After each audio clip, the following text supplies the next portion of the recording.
laskar-laskarnya Pangeran Diponegoro. Termasuk Pacul Gowang itu dengan tegas mengatakan bahwa pelarian dari Laskar Diponegoro. Atau banyak pesantren-pesantren yang lain. Itu Mas mohon diteliti nanti. Termasuk sini. Sini nggih. Ini Laskar Diponegoro juga. Nggih. Oh. Tahun berapa Pak Kiai? Tahun 1880-an sekian. Nah, 1880-an. Jadi itu fenomena-fenomena itu. Nah, ini memang agak panjang ini kalau cerita nanti aja kita. Kalau untuk adik-adik, tapi maksud saya untuk membuat landscape tadi ya, di Diponegoro itu tidak ada hantu priayi abangan tadi itu. Nah, maksud saya setelah santri ini dikejar-kejar, yang namanya santri ini menepi, bencinya sama Belanda itu minta ampun. Benci betul. Tapi bencinya itu maksudnya dikalahkan sehingga mereka tidak menyimpannya. Makanya pesantren itu biasanya dikali menjauh dari kota, begitulah, menjauhi Belanda dan tidak mau hidup seperti Belanda. Makanya akhirnya mantasaba biqaumin fahuwa minhum. Barang siapa yang menyerupai suatu kaum maka dia sama dengan kaum itu. Nah, ini sebenarnya benih-benih nasionalismenya. Mereka ini anti betul terhadap Belanda, tidak mau hidup dengan Belanda, bahkan menyamai saja tidak mau gitu loh. Gitu. Inilah yang menjadi kekuatan Islam waktu itu. Setelah Pangeran Diponegoro, para santri ini ditepikan, yang dirangkul oleh Belanda adalah para priayi, memang keraton-keraton.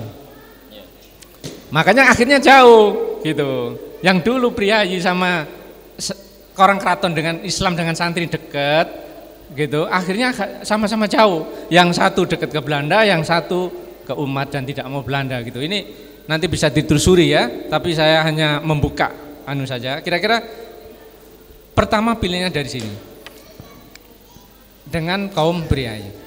Nah, kekuatannya apa? Karena dia membentengi umat, dia benci dengan penjajah, dengan Belanda tadi, menyerupai saja tidak mau, apalagi agamanya. Padahal misinya Belanda dulu atau penjajah itu kan 3 itu.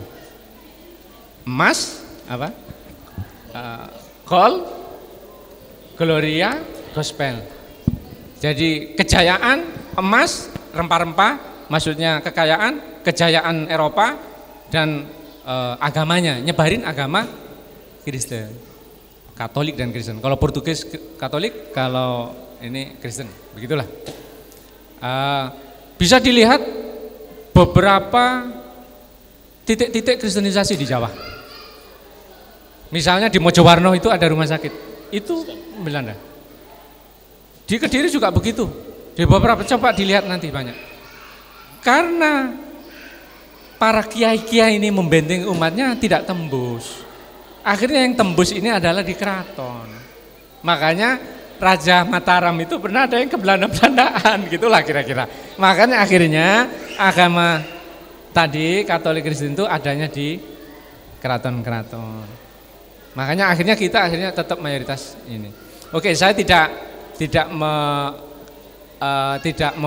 maksud saya saya tidak mencela ini Kristen ini, bukan, tetapi maksud saya itulah sejarah kita, identitas santri kita kuatnya ini. Jadi akhirnya seorang seniman komunis saja itu mengakui bahwa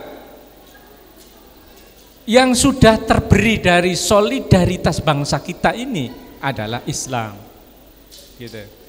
Yang dibilang oleh Pramudia Ananatur, gitu. Ketua Lekra itu, Islam itulah sesuatu yang sudah terberi dari bangsa ini, kata dia. Jadi tanpa Islam tidak akan ada namanya persatuan ini, gitu. Ya mohon maaf, Budi Utomo itu organisasinya para priayi Jawa, dan bahkan ada kesalahpahaman tadi sehingga akhirnya mereka agak stereotip dengan Islam. Nggak usah saya buka banyak-banyak, intinya itu. Makanya tadi itu karena pihak-pihak keraton ini banyak yang diulek-ulek oleh orang Belanda, sehingga juga lahir pasca Diponegoro ini serat-serat yang menyudutkan umat Islam, seperti serat Gatuluco Sentini, Gatuluco apa itu pakai Darmo Gandul Gatuluco. Itu diindikasi juga lahir dari itu karena mereka Belanda ini ngeri dengan kekuatan umat Islam dengan Pangeran Diponegoro itu gitu. Jadi akhirnya usaha-usaha untuk memecah belah itu terjadi. Bahkan ada indikasi juga mempertentangkan antara Sunda dan Jawa, itu juga lahir dari proses-proses politik ini gitu. Nah, kita bisa uraian agak panjang, tapi singkatnya maksud saya adalah bahwa santri ini adalah bagian inherent penting dari perjuangan kemerdekaan dan perjuangan nasionalisme kita. Budi Utomo itu kecil dan tidak besar, makanya ketika pemilu 55 juga tidak dapat suara gitu. Apa organisasi yang besar waktu itu? Adalah organisasi yang melekatkan nama Islam, namanya Serikat Dagang Islam, akhirnya diganti menjadi Serikat Islam gitu. Itulah organisasi yang begitu kuat waktu itu, pertama kali organisasi politik yang bisa mengumpulkan puluhan ribu rakyat dengan Cokro Aminotonya gitu. Cokro Aminoto itu juga seorang priayi yang pesantren juga, jadi yang tumbuh dari pesantren dan priayi gitu. Hanya persadaran, itulah organisasi Islam gitu. Maka Islamlah menjadi kekuatan dari bangsa ini. Jadi Cokro Aminoto itu karena memimpin namanya Serikat Islam, dulunya Serikat Dagang Islam begitu. Kemandirian yang disebut oleh Mas moderator tadi itu juga tumbuh karena tadi santri ini dulu tidak mau dengan Belanda, tidak pernah bercita-cita jadi pegawai Belanda dan tidak mau. Oleh karena itu maka mereka membangun kemandirian ekonominya dengan membangun pertanian, perdagangan di tingkat mereka, dan itu berpuluh-puluh tahun seperti itu gitu. Ya kira-kira gitulah. Nanti ada perkembangan baru namanya ada sekolah dan sebagainya. Nah, tentang saya lanjut. Karena Mantasabib Komen tadi, sekolah-sekolah ilmu-ilmu yang dianggap Belanda tadi tidak dipelajari secara umum. Mungkin beberapa pesantren mempelajari, tetapi secara umum pondok-pondok kita dulu tidak, sistemnya tidak kelas, tidak ada sekolah, adanya sorogan kan begitu. Nah, akhirnya yang duluan itu kan Kiai Dahlan. Kiai Dahlan itu juga keturunan dari Sunan Sunan Gresik gitu. Kan ayahnya beliau itu kan imam masjid keraton. Nah dulu kan kayak gitu. Akhirnya pakai kelas-kelas, pakai sekolah karena nah dari situ Muhammadiyah akhirnya lebih kenal duluan lah soal sekolah gitu.